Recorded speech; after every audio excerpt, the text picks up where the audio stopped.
Hi, my name is Corrie Walker, and I am your spiritual fitness coach today. You're too fat. You're not pretty enough. You're not feminine enough. You're a bad friend. You're a bad mum. You're a poser. You don't belong. You're not Christian enough. You're not good enough. You shouldn't be here. Perhaps not phrases you would expect a spiritual fitness coach to greet you with on a video like this. These are all thoughts that have run through my head multiple times before.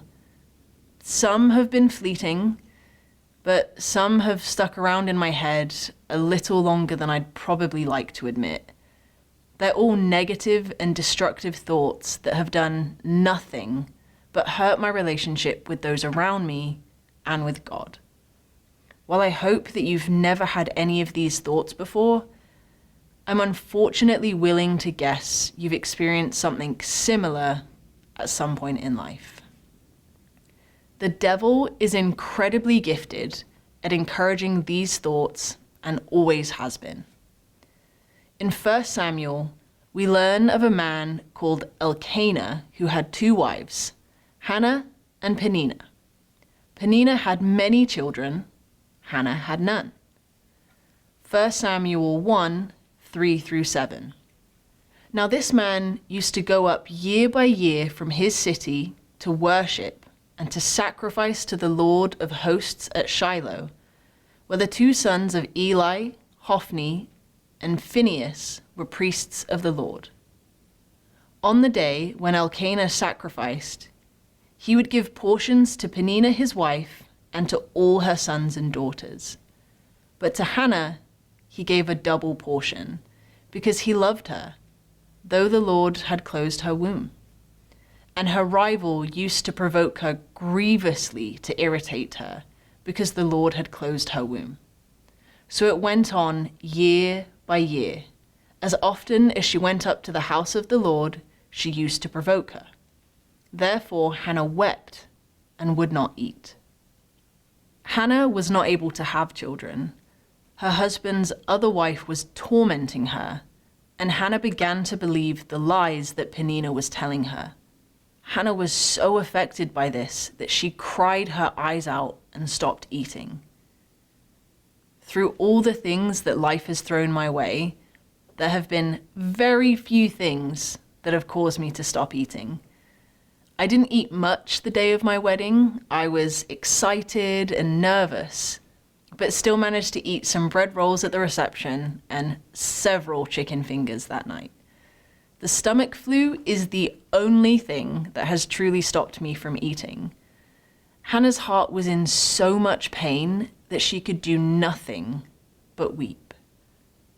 As a mother, I literally cannot imagine what it felt like to be in Hannah's shoes, hoping and praying for a child continuously without any fruits to bear.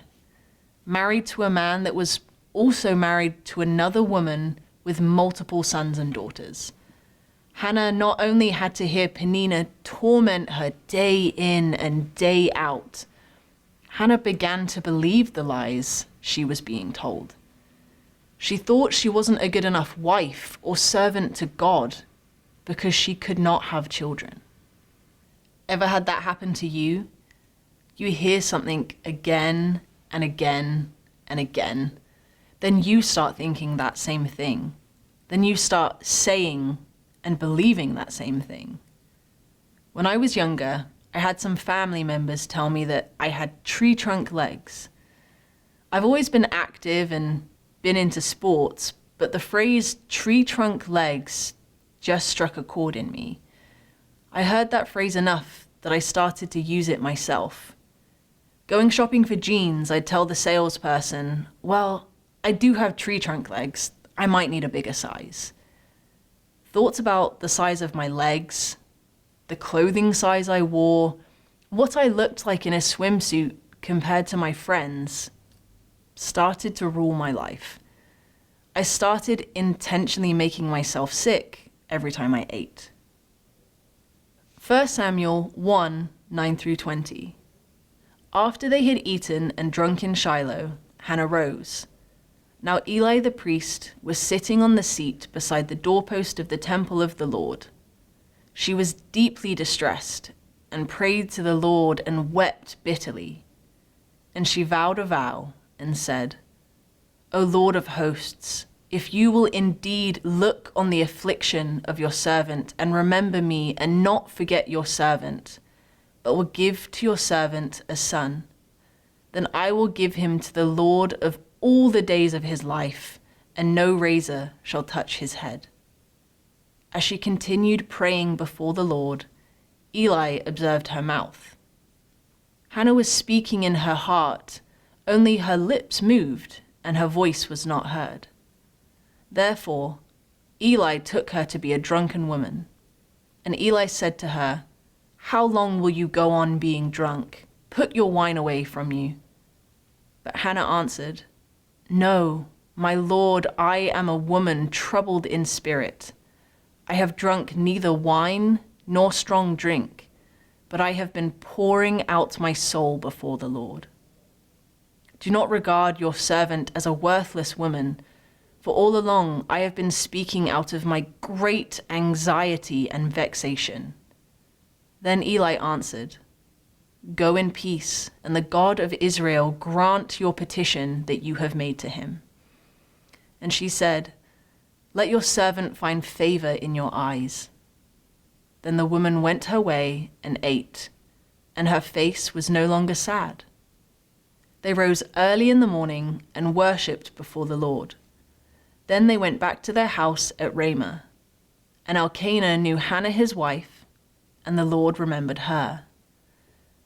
And in due time, Hannah conceived and bore a son, and she called his name Samuel, for she said, I have asked for him from the Lord. Hannah gave everything to God. She gave him her pain, her frustration, her request, her hope. After doing this, a weight had been lifted off her heart. She was able to eat again. She was able to smile.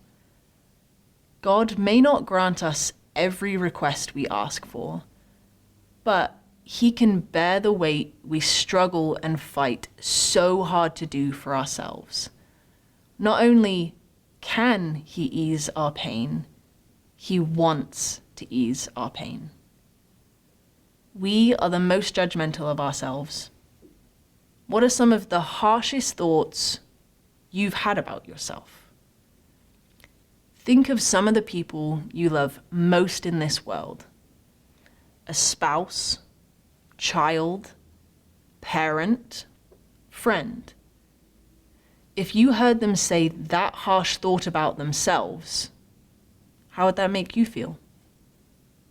I get it. The only words my son can say currently are dada and uh-oh. But if in a few years I heard him say, my legs are too big, I'm a bad kid, I don't deserve to be here, my heart would feel so heavy. Be kind to yourself. Love your neighbor as yourself, but also love yourself as your neighbor. Why? Because God loves you. Lean on God. Give him everything. The good, the bad, and the ugly. Lift your anguish and your anxieties up to him so he can fulfill your needs, help you think right about yourself, and help you win each day in his name.